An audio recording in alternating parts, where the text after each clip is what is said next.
Hi, everyone, and thank you for joining us this midday, this morning, if you're in the Pacific time zone, for our webinar, the FCC Captioning Rules, Are You in Compliance?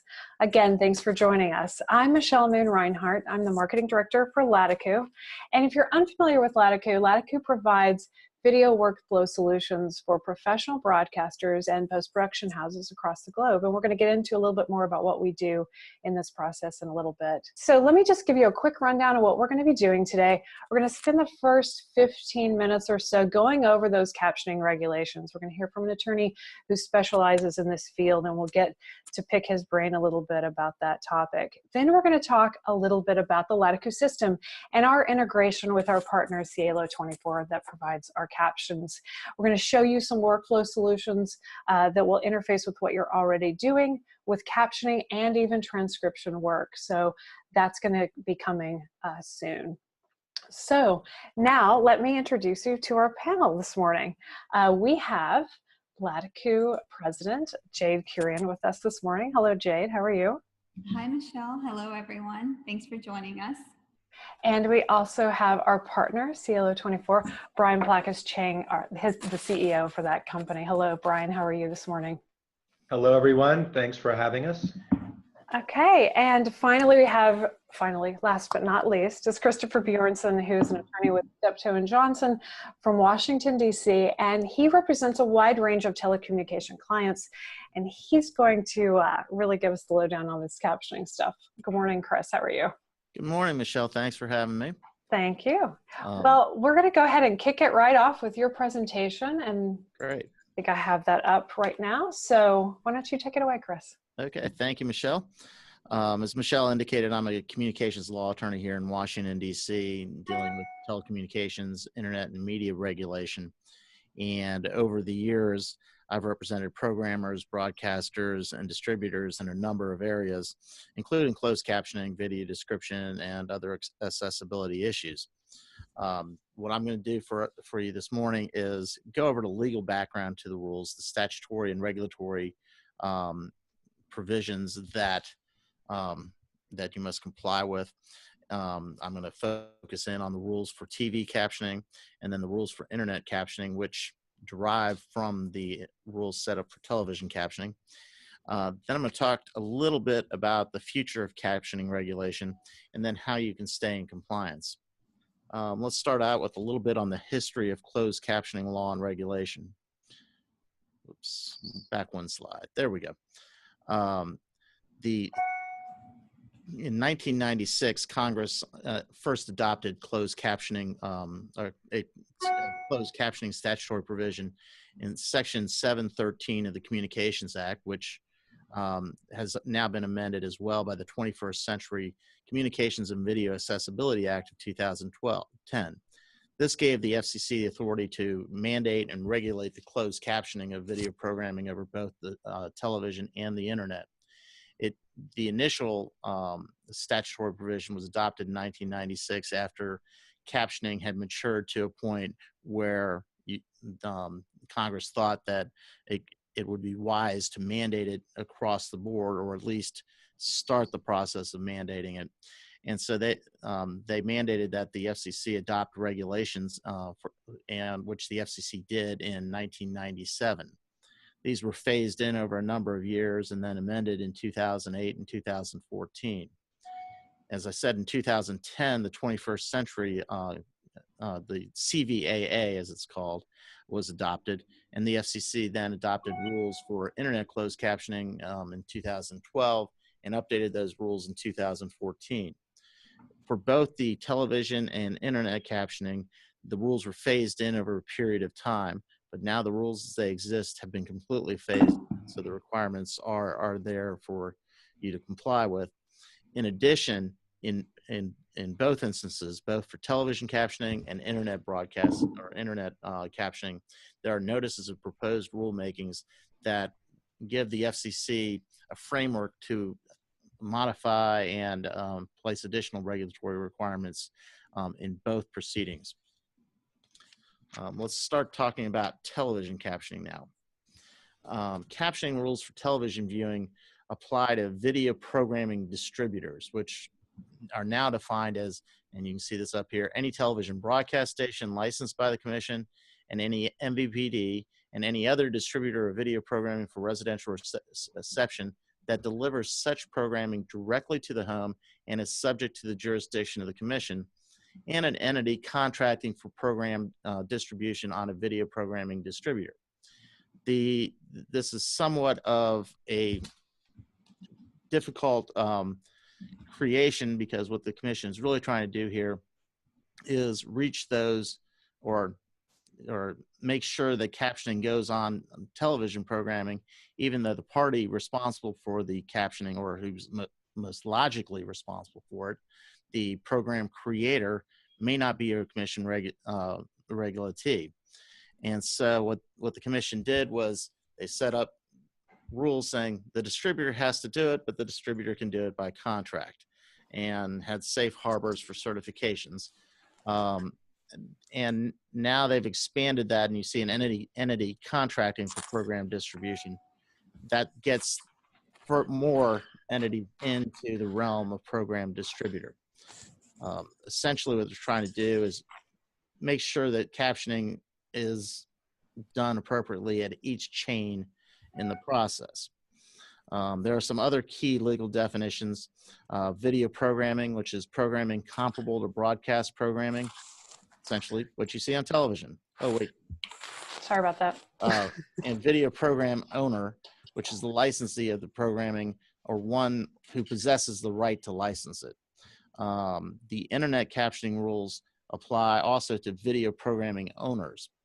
And in the television realm, distributors must ensure that all new programming, and almost all other programming as well, is captioned, and they must pass through the captions for any programming they receive. And now we'll talk a little bit about quality standards. Initially, the captioning rules, it was all about getting as much programming captioned as possible. There was no thought to how good the captioning would be. It was essentially, we want to get, right now it's voluntary, and we want to get as much captioning out there as possible.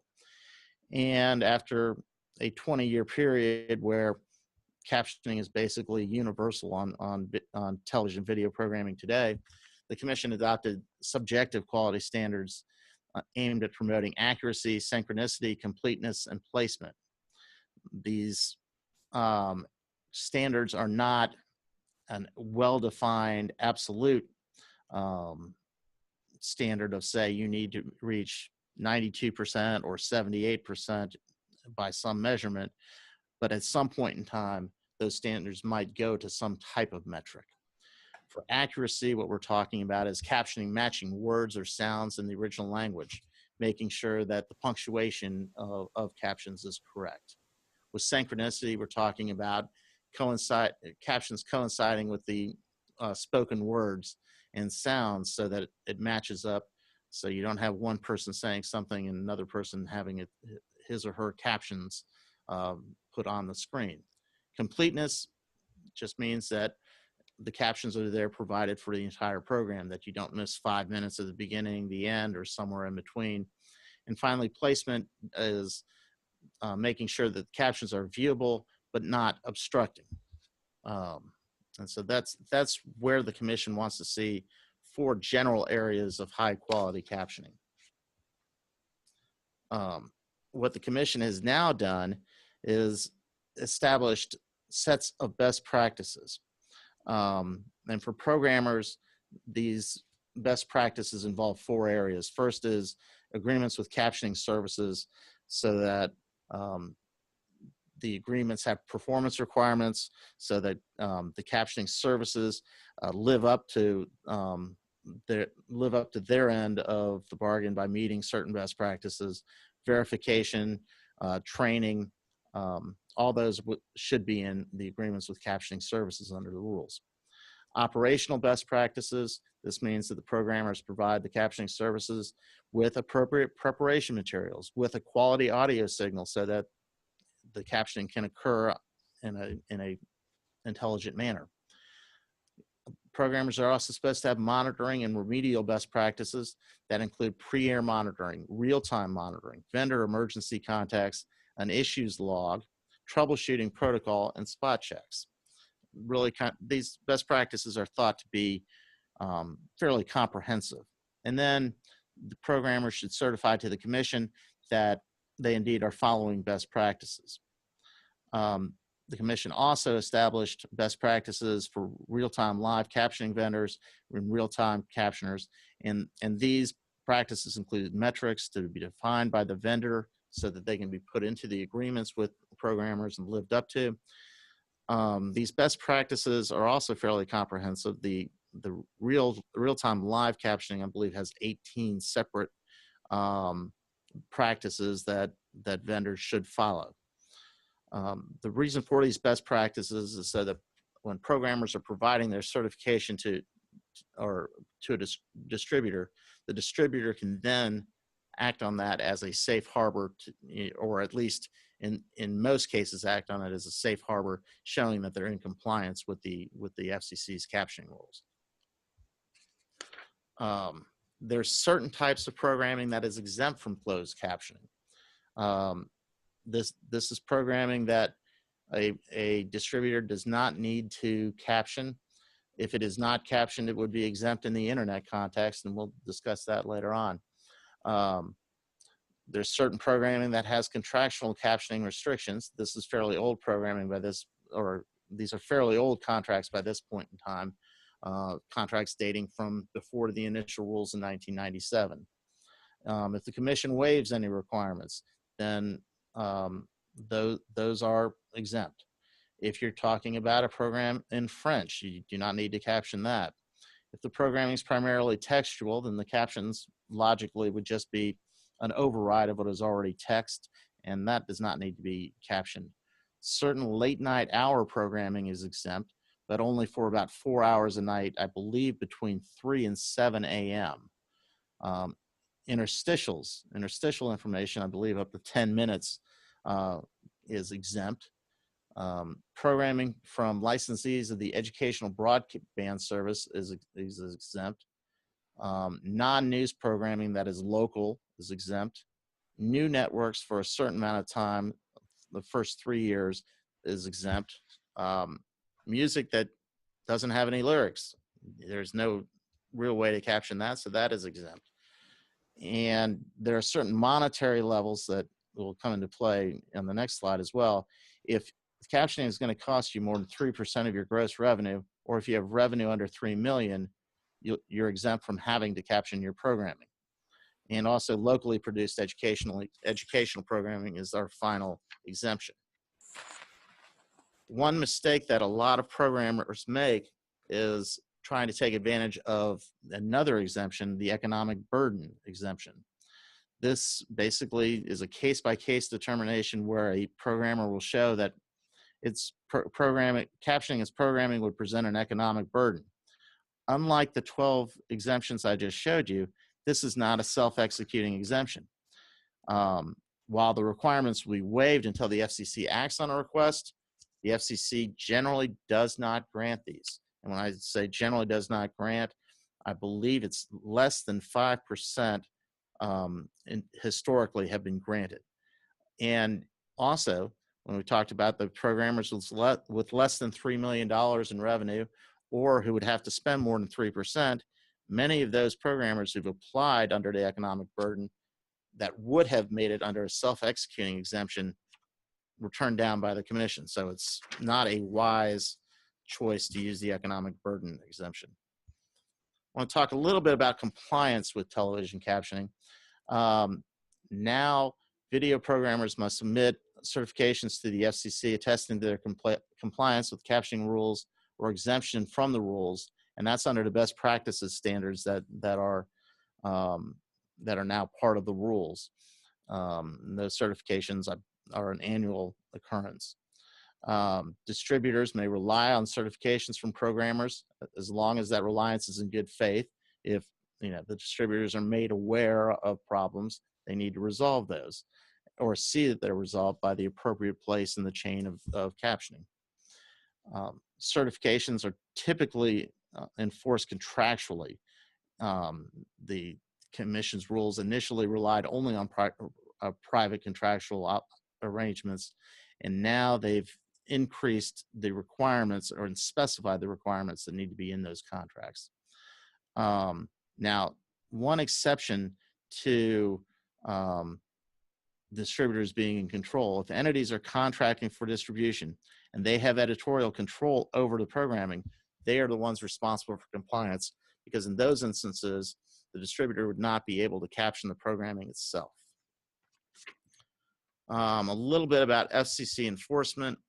The FCC doesn't typically go out and just evaluate whether or not a distributor is complying with its captioning responsibilities. It's a complaint-driven process. Although the complaints can be informal and can come from, a citizen sitting at home who can't figure out how to work the closed captioning on his or her television. The FCC will investigate these complaints by sending them out to the distributor and having the distributor look into what is actually happening, even if it is with the consumer's television set. If it does turn out that the distributor is in violation of the rules, the FCC can impose fines and forfeitures. Other penalties can also be imposed, including an increase in the captioning requirements. For instance, now under the if a distributor is found to be in lack of compliance, it's possible that the FCC could impose a metric-based accuracy standard. The enforcement process is a case-by-case process or case-by-case basis. So any investigation will be on the facts of the individual case. There is also no private cause of action. An individual cannot bring a claim saying that they were damaged by a programmer's lack of captioning. Now let's turn to internet captioning for just a minute here. The general requirement is that video programming delivered using internet protocol must be provided with closed captions if that programming is published or exhibited on television in the United States with captions. Distributors are responsible for enabling the rendering or pass-through of captions. This includes video clips of pre-recorded, near-live, and live programming. For internet captioning, there are no categorical exemptions. If it's captioned on television, it must be captioned on the internet. The 12 exemptions may mean that that programming was never captioned on television, in which case it, in a sense, carries over to the internet. But if the programmer voluntarily captions some of that programming, it must be captioned on the internet as well. The economic burden that I described above, the economic burden exemption still applies, but as we've seen with television captioning, it is not likely to be an effective exemption. The captioning quality standard is that there is no degradation of the captioning quality, and the way it is provided in the rules and the statute is that the quality must be at least as good as the quality of television captioning, which the FCC at this point has taken to mean no degradation.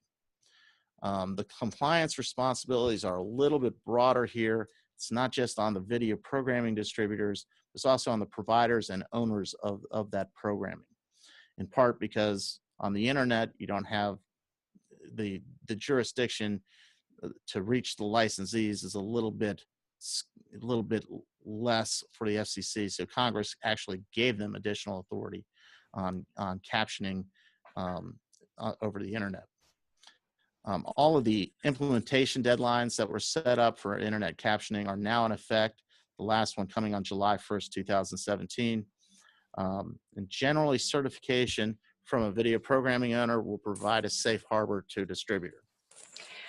And Chris, I just probably want to chime in here just for a second. I think this is probably where we'll have most of our questions from folks. So if you guys have questions about internet captioning, please use that Q&A icon to send your questions through, because this is rather new. So what I heard you say, Chris, is anything that was broadcast that falls under that television and captioning really has to be now captioned on the internet. Yes. Okay.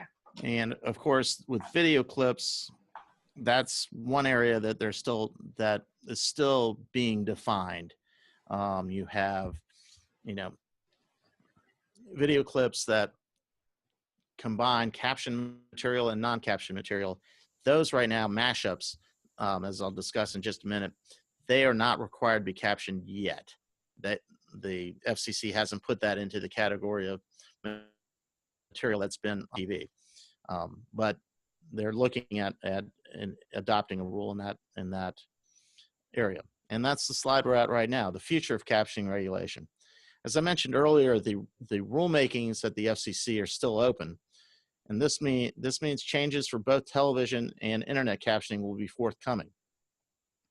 The issues that are in the television captioning notice of proposed rulemaking include who are the responsibilities. The FCC is looking to expand the nature of the responsibilities to bring in video programming owners as it has with regards to internet captioning.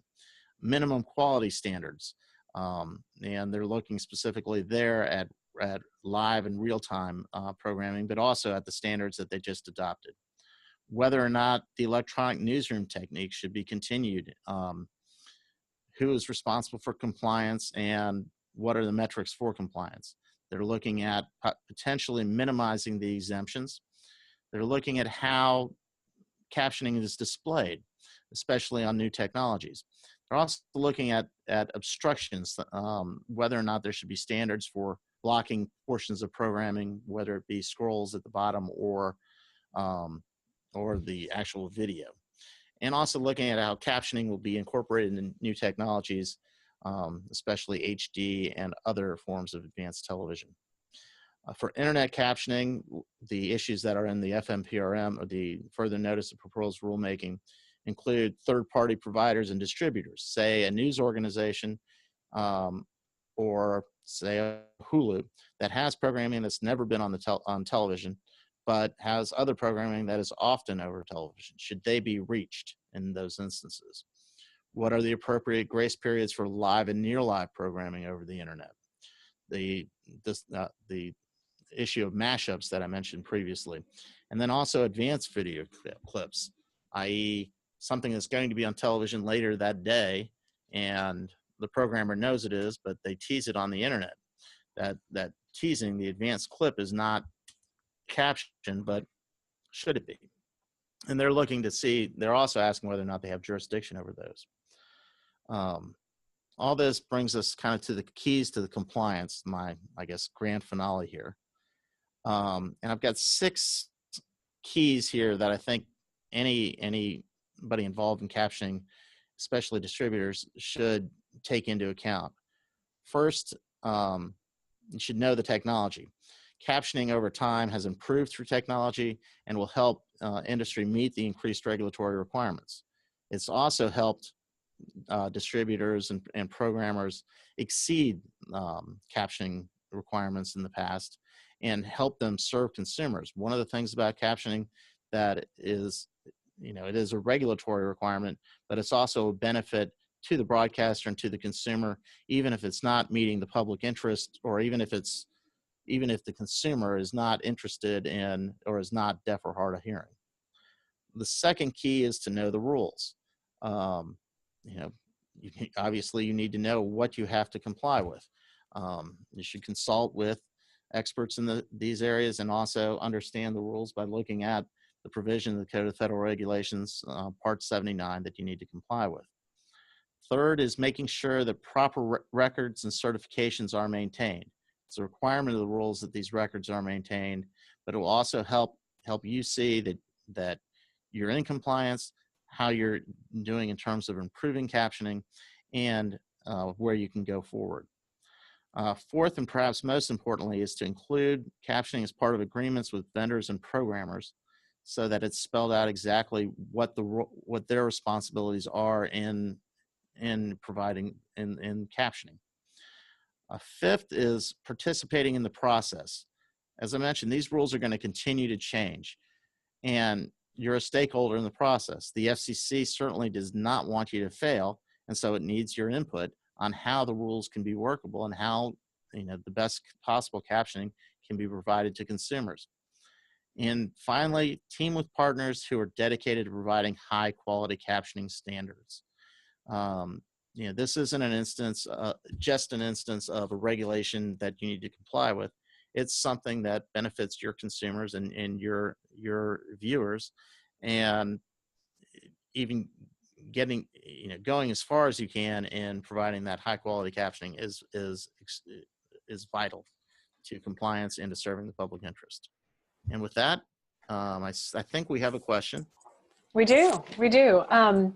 So Linda wants to know about whether, I guess, the internet content is, whether audio description applies to that.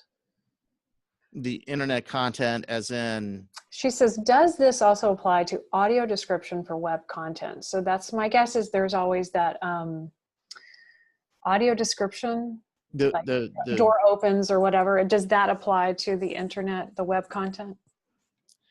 If you would have it on if you would have that in your closed captions, then you would. If you're talking about the video description rules that the FCC has adopted, those do not at this point in time apply to the internet.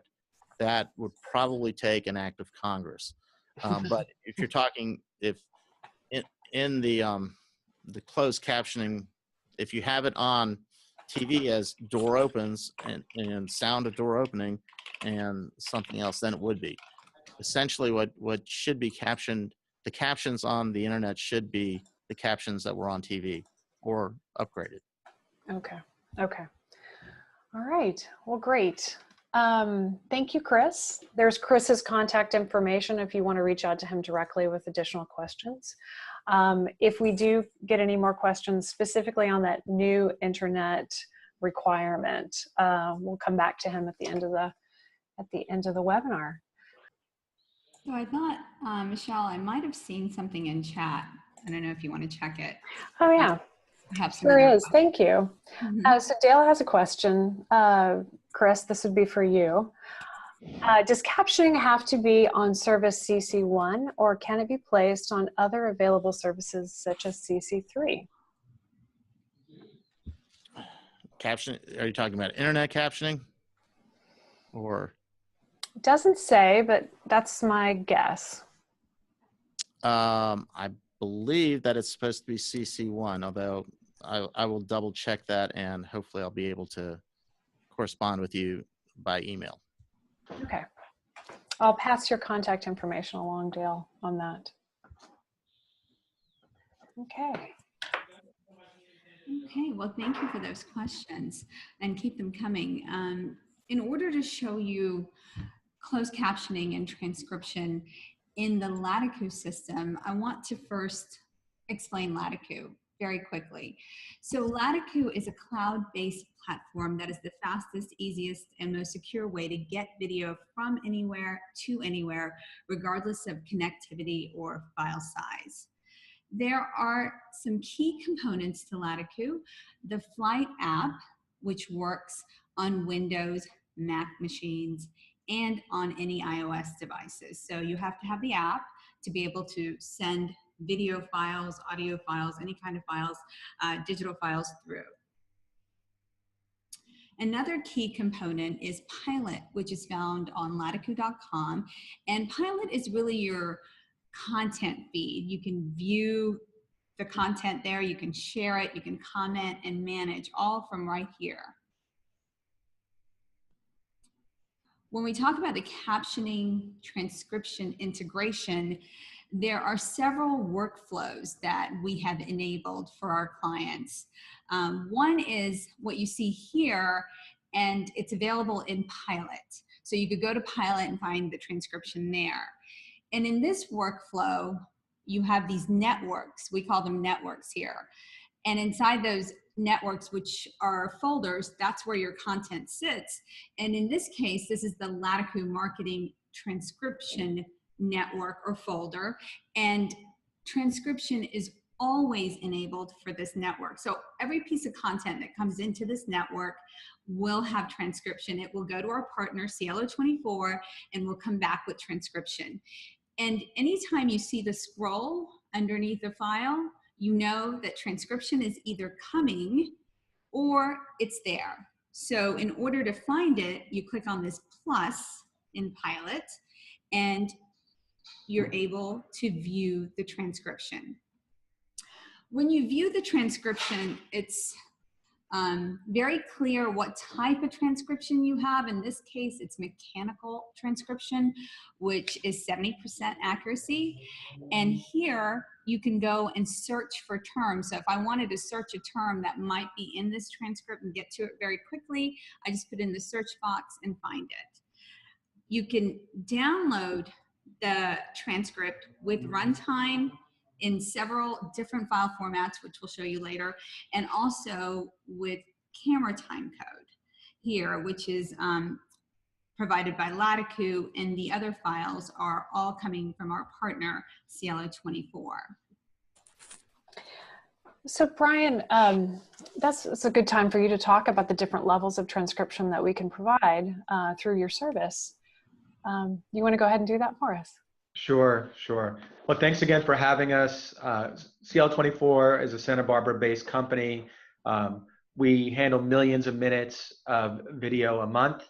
We provide 3 distinct levels of service. One is a automated speech recognition, ASR, or what latakoo Jade referred to as mechanical, and that can be anywhere from 70 to maybe 85% accurate, depending on the quality of the audio and how much terminology. You might notice towards the bottom there some issues with the punctuation and the capitalization.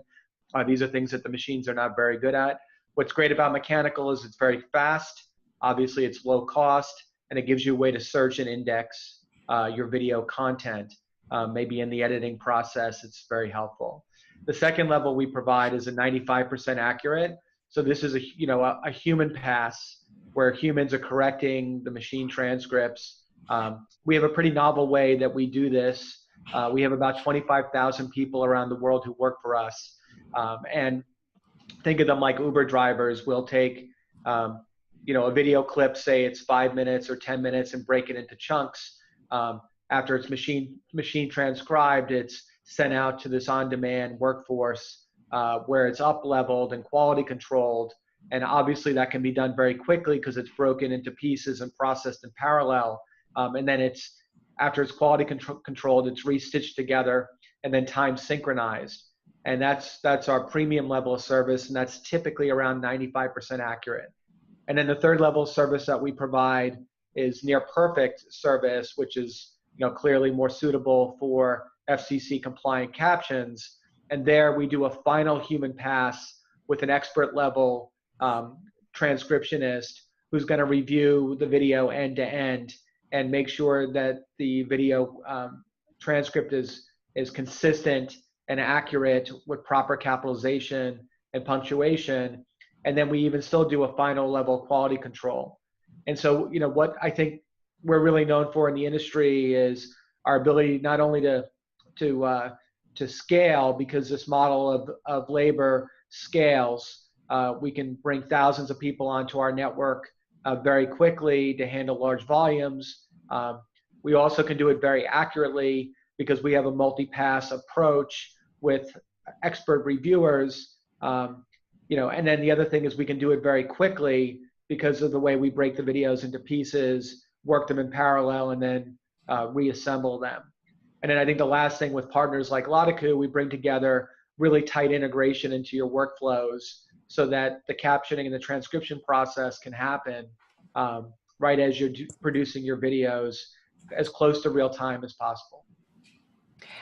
So while you were speaking, Brian, we did have a question on which level of quality they should choose when they're ordering a transcription. It really does depend on what you're doing it for, right?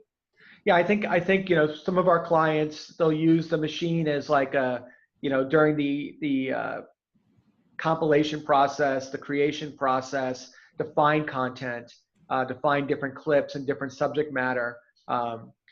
We're also able to deliver not only the transcript, but we can deliver some interesting metadata as well, like topics and keywords and AdWords. And those things can be useful to help understand what topics and keywords are in your content. So, machine will give you kind of a base level quality there.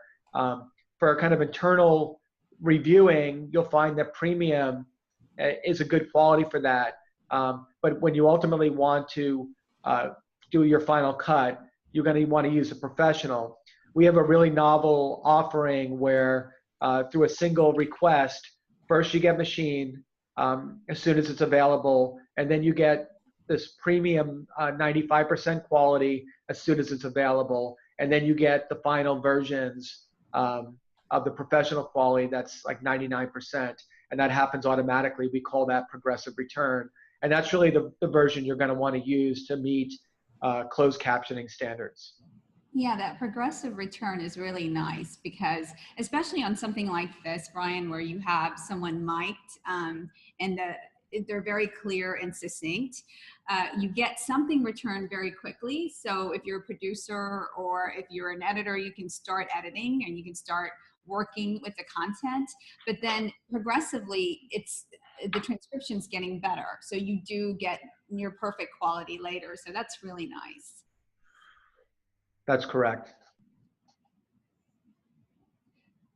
Okay, so when we talk about different workflows that we can enable in our system to get the transcript to you, users always can order on demand, and that's also enabled in Pilot. So you would go here, you would click on Order Transcription, and when you do that, this would pop up. And we'd ask you to make some choices, what language, set the quality level again, mechanical, premium, or professional, and select the turnaround time. We ask you to enter additional instructions that you need if you want to request speaker names or foreign language translation, and then you order the transcription and it goes back out to Cielo24 and then comes back into Pilot with the transcription that you requested. And all of this, of course, is dependent in terms of time on how long your video is. Correct, Brian? Yeah, that's correct. And also what language. And so, whether it's English, other native languages, we support 17, we're expanding to 30, all the top languages around the world. And then whether or not it's native or translation. So each of those requests have a different turnaround time. Okay.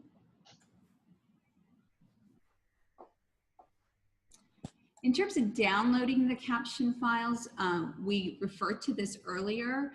You can download with runtime in latakoo Pilot or with camera time. If you download with runtime, we're going to give you the choices that Cielo24 sends back to us, which you see right here includes the SRT and the SCC files, and you can download those very quickly from Pilot. Or you can download a file that latakoo produces, which is called the CTC file, and that has camera time code. And we found that that's been very effective and useful for people who are in production and news who need camera time codes to be able to edit.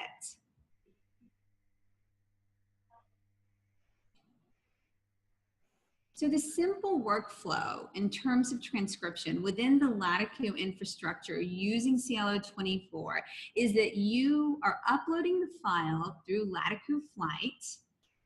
It's going to the cloud, our cloud, and the transcription is generated into Pilot. And then you're able to download Caption as SRT or SCC, and these are the files that are returned through Cielo24. Or download the camera time code through the latakoo system. It's all available right there in our system in Pilot. When you download the SRT file, one use case is you can take it right to Facebook or to YouTube. And there are some, adjustments that you have to make in terms of file naming conventions in Facebook, but it's relatively simple once you have that SRT file to take it to Facebook and YouTube. When you download the SCC file, you could place that in a timeline of an editing software, such as Adobe Premiere Pro. And it's really nice because in the timeline, you can make adjustments to that SCC file that you've uploaded into Adobe, and you can change the positioning of the captions, where it sits in relation to where you are in the video, even though it will import and put it right on the timeline as it sees fit. You can make adjustments right in there. And then you can export that fully captioned video file with burned-in captioning as a .mov and take it right to broadcast. When we talked about the really important components of latakoo, we talked about Flight, the app, and we talked about Pilot, where users interface and can find the transcriptions there in Pilot and the files and share their files. Well, Hub is the other piece of latakoo, and a really important one that automates all of this. It's an on-premise server that automates the download, conversion, and delivery of content from latakoo Cloud to your environment. And Hub can play a really critical role when it comes to transcriptions. And we found that a lot of our television networks and stations are using this with Hub, the transcriptions. The transcriptions are generated in the cloud, in that case, again, as you saw earlier. Then the video with transcription is transferred to latakoo Hub.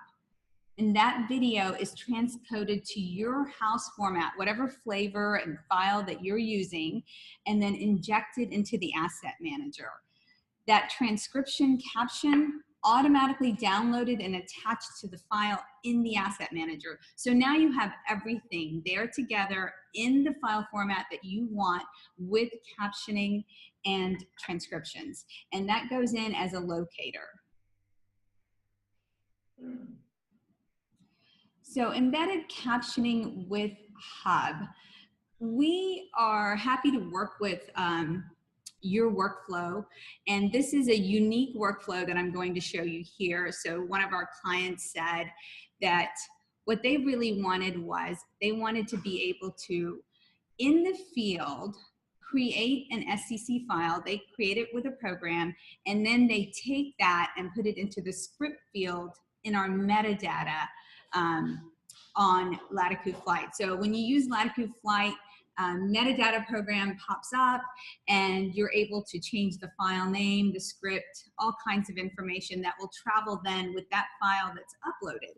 So we were able to insert the SCC file here, and then Hub generates the file. So they've created it in an SCC format, I should say, here, and put it into the script field. And we're able to send it to the cloud, and then Hub generates that file in SCC and sends it as a caption file inserted into the asset manager. And then the file with the embedded caption is exported for broadcast. Now, this is a very unique workflow for a client. And the reason that I wanted to show it to you is because we want you to see that we can work within these structures that may be a little complex. So this may not be your situation, but certainly it's something that we can look at if you have a unique situation going on in terms of where you need the transcription or the captioning.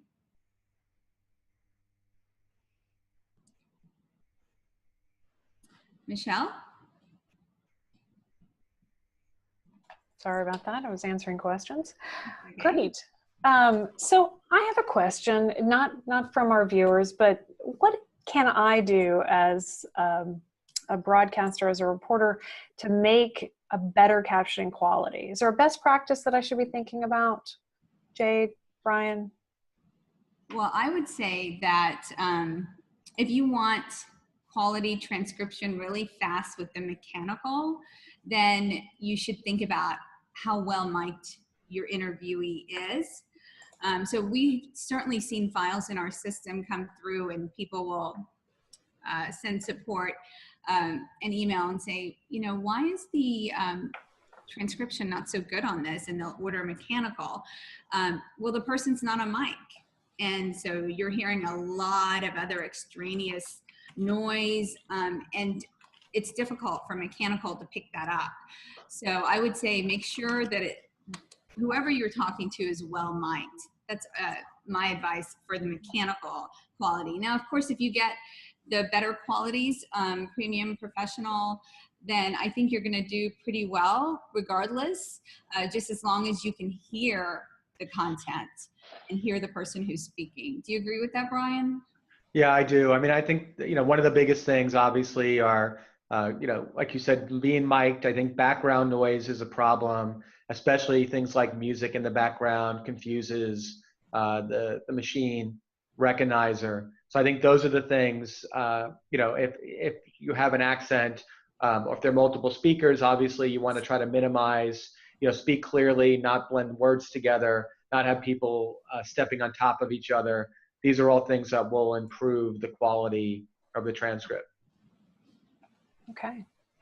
So Chris, we actually did have a clarification point on that CC1 or CC3. It had to do with broadcast. So are those interchangeable, or does the captioning have to be on service CC1? Do you happen to know?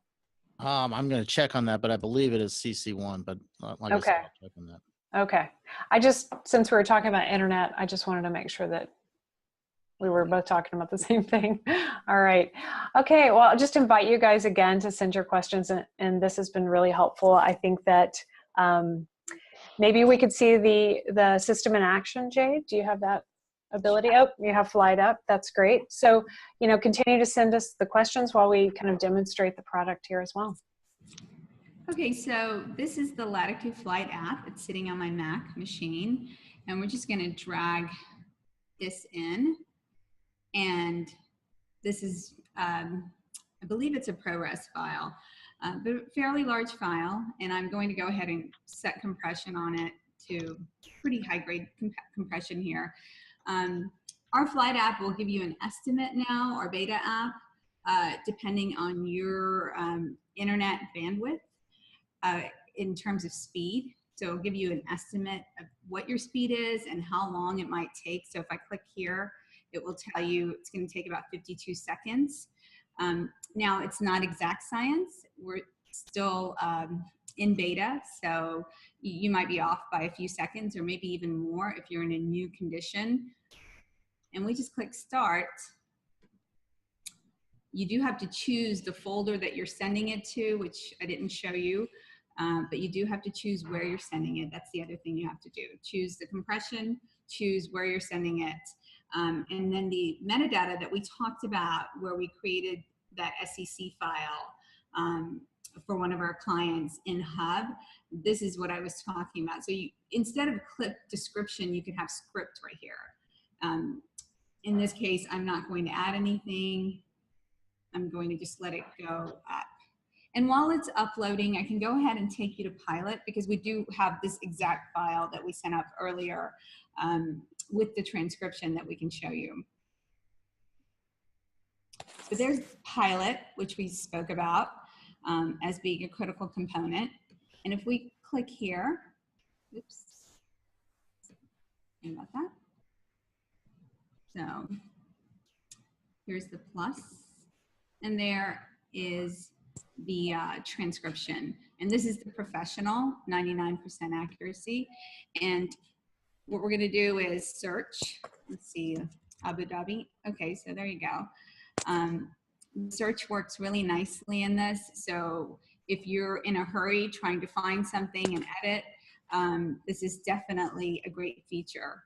And again, you've got the files with runtime and the file with camera time.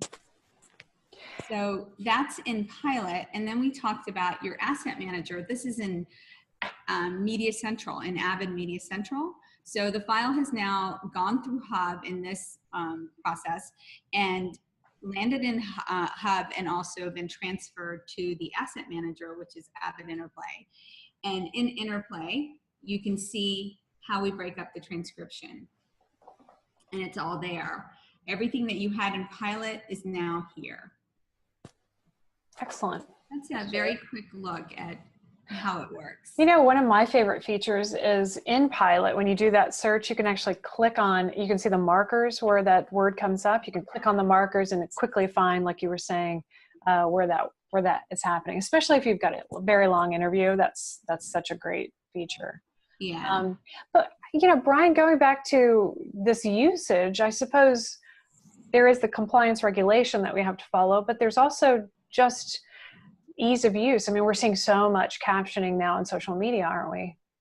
Yeah, it's really fascinating. As a technologist, in some ways, it's embarrassing that the government is so far, out ahead driving the technology, because there's actually a ton of business value with captions and this metadata that can be generated. In a lot of ways, the captions is like the basis for a perfect metadata track for video. And so, people think about compliance and doing it for the hearing impaired, and I think it's very important to be on the right side of the ethical issue. It's like a wheelchair ramp to a commercial building. But I also would challenge folks to think about the benefits of expanding the reach of your audience. Like in America, 20% or more of viewers are second language viewers. You might have people watching around the world. More and more you have muted video, right? So on Facebook, your videos might default to muted. Google's been talking about how on the video pages they're going to start by muting videos, right? So by having the captions, you can significantly increase the likelihood of engagement with the video. It's been shown that by adding a caption to a video, you can increase the completion rate up to 40%.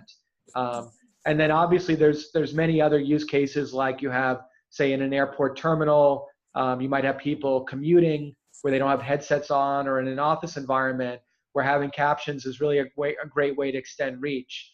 The last point I would make there too is just, the search benefits. That metadata that's generated and the caption file can be used by the search engines to drive traffic to your video through like video SEO. So there's a lot of benefits here beyond, I think, just complying with the mandate. The other comment I would make, or observation I'd make, is that, look, making good quality video is very hard. Those in the TV business have been doing it for years, know how hard it is. A lot of people in the publishing and the news business getting into it know it's even that much harder than creating really good digital print. And I think the beauty of latakoo and the integration with Cielo24 is we really take the effort out of creating high quality captions and metadata.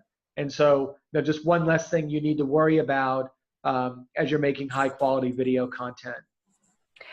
That's a good point you made about translations, because I know when I was a producer in a corporate environment, we had global offices. So we would have to translate into multiple languages, which makes it really difficult. And the captioning was just a real big hurdle.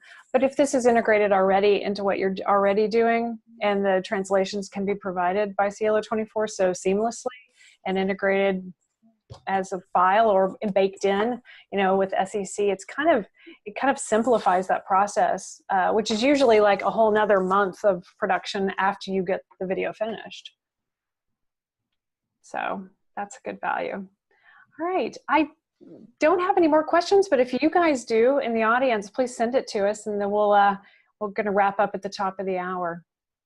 Final thoughts, Chris? Do you have any final thoughts as you've been sitting there?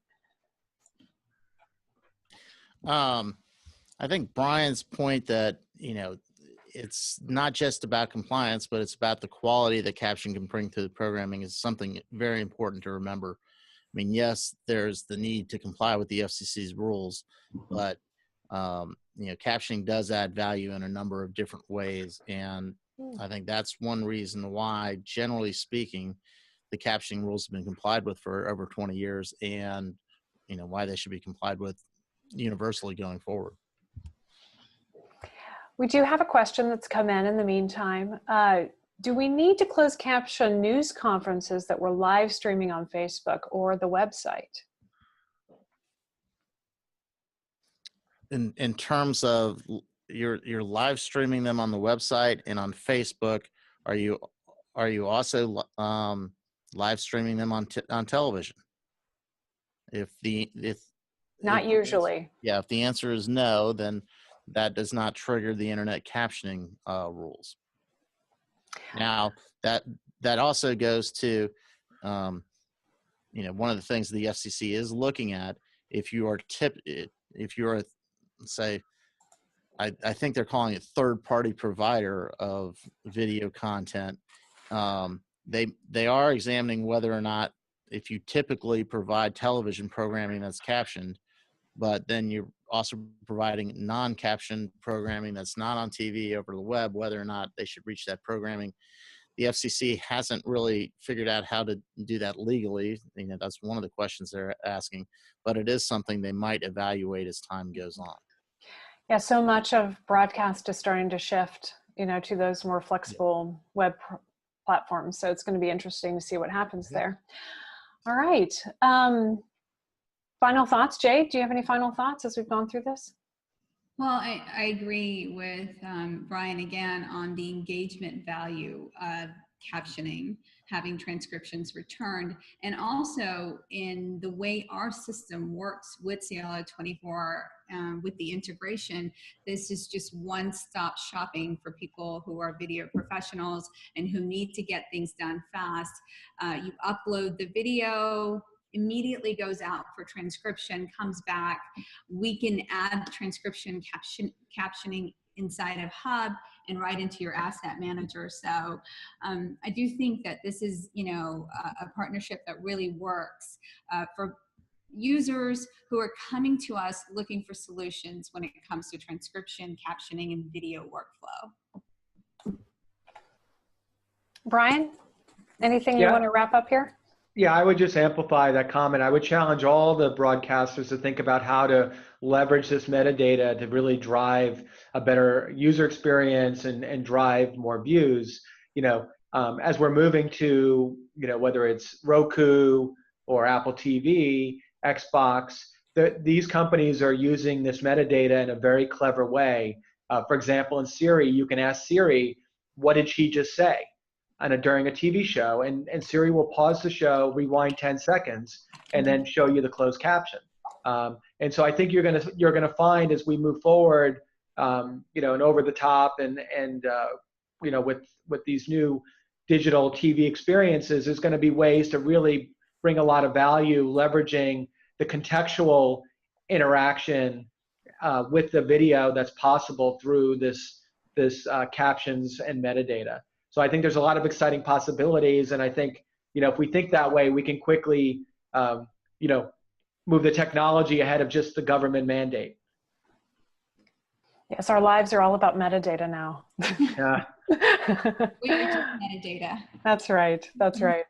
Well, I want to let you guys know how to get in touch with us if you have additional questions that we weren't able to answer today. As far as latakoo, sales@latakoo.com is a great way to get in touch with either Jade or myself. Support@latakoo.com for support questions as well if you're a current latakoo customer. Brian, would you like to tell us how to get in touch with you? Yeah, sure. You can just send an email to info@cielo24.com. That's CIELO24.com. And Chris, remind us of your contact information. Yes, my email is CB as in boy, J as in Jacob, ORNSON @steptoe.com. And you can also reach me by phone at 202-429-3059. Thanks a lot. Thanks. Well, thank you to all of our panelists. Thank you to our attendees. Thank you for joining us today and spending a little time with us. I know I learned a lot about captioning just getting ready for this webinar and sitting through the presentation. It was very interesting.